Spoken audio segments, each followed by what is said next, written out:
Assalamualaikum warahmatullahi wabarakatuh. Alhamdulillahi rabbil alamin.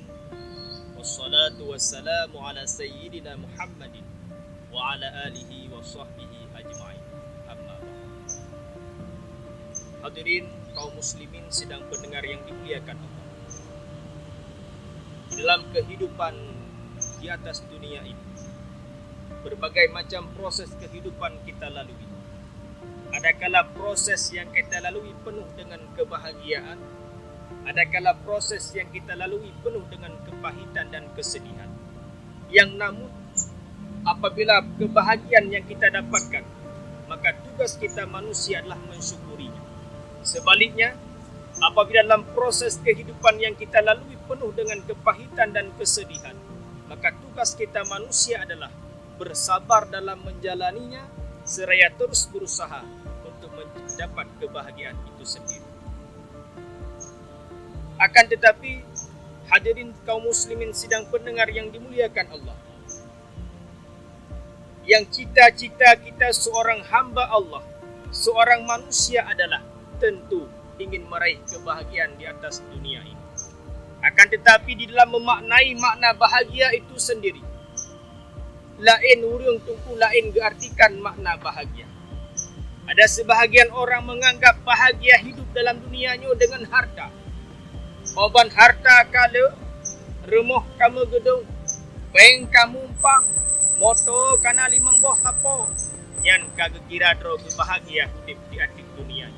Sehingga orang tersebut karena menganggap harta adalah segala-galanya dalam kehidupan yang akan membawa ganyan kepada kebahagiaan, kadang mereka sibuk mencari harta, lalai mencari harta, sehingga lupa ibadah kepada Allah Subhanahu wa Ta'ala. Dan yang paling kita sayangkan loh, dikala harta kala katuh jatah untuk boh jagut, hanggetem boh jagut, anak yatim mesti perle dalam santunan hanggetem santun, tempat ibadah, tempat pengajian dan sebagainya butuh bantuan hanggetem bantu. Kenapa? Karena mereka menganggap dengan hartalah mereka akan bahagia hidup di atas dunia ini. Harta sebagai raja dalam kehidupan. Nacik sebahagian orang tentu yang anggap bahagia hidup dalam dunianya dengan pangkat dan jabatan. Oban pangkat kamanya, jabatan karaya, yang kagak kira droga bahagia hidup di atas dunianya. Sehingga orang tersebut karena menganggap pangkat dan jabatan adalah segala-galanya dalam kehidupan yang akan membawa gomnya kepada kebahagiaan, kadang mereka menghalalkan segala cara untuk mendapatkan pangkat dan jabatan itu sendiri. Mereka tidak pernah memikirkan kadang dengan bak gerupah pangkat jabatannya ke janda perumah orang lain. Kadang-kadang bak gerupah pangkat jabatannya ke rugo harta orang lain, juga yatim mana orang lain. Hanya kepikir lagi yang pakar.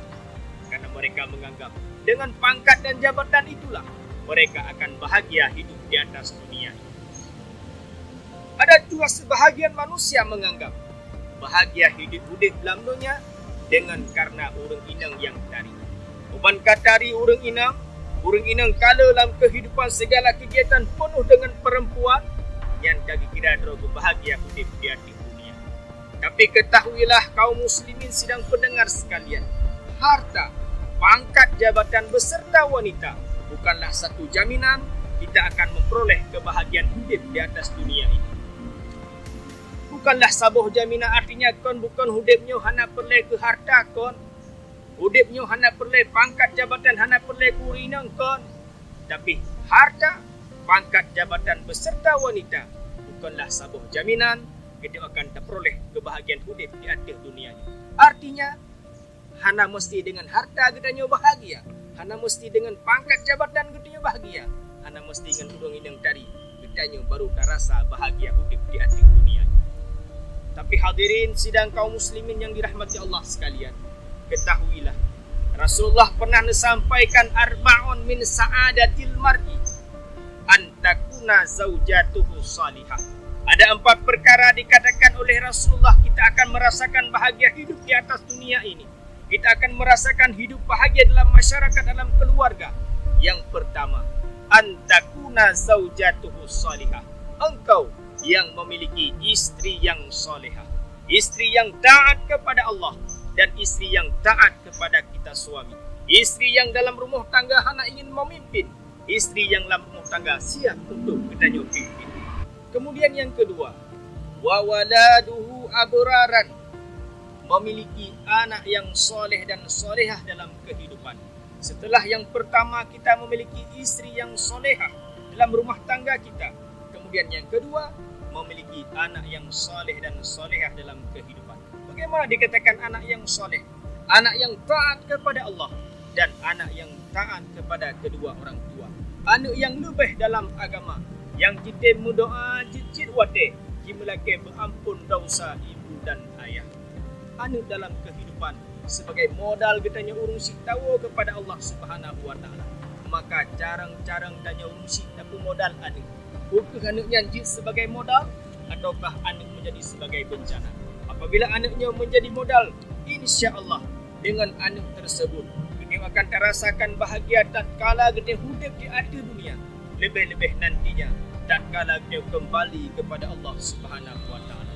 Kemudian yang ketiga, wa khulata'uhum salihina, bergaul dengan orang yang soleh dan solehah dalam kehidupan. Kenapa demikian? Karena pergaulan sangat menentukan masa depan kita.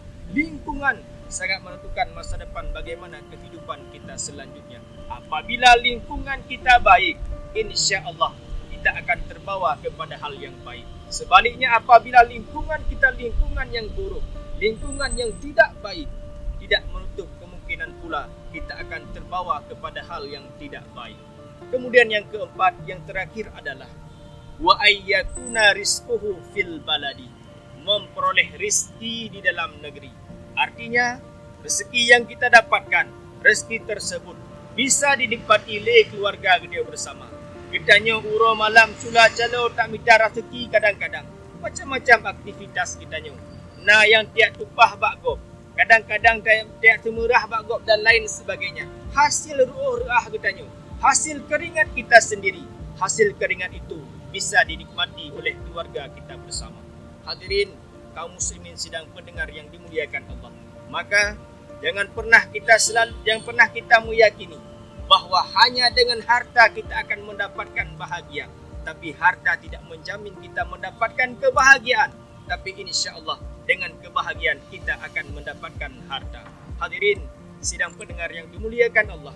Pada akhirnya saya akhiri dengan hadanallah wa iyyakum ajma'in. Assalamualaikum warahmatullahi wabarakatuh.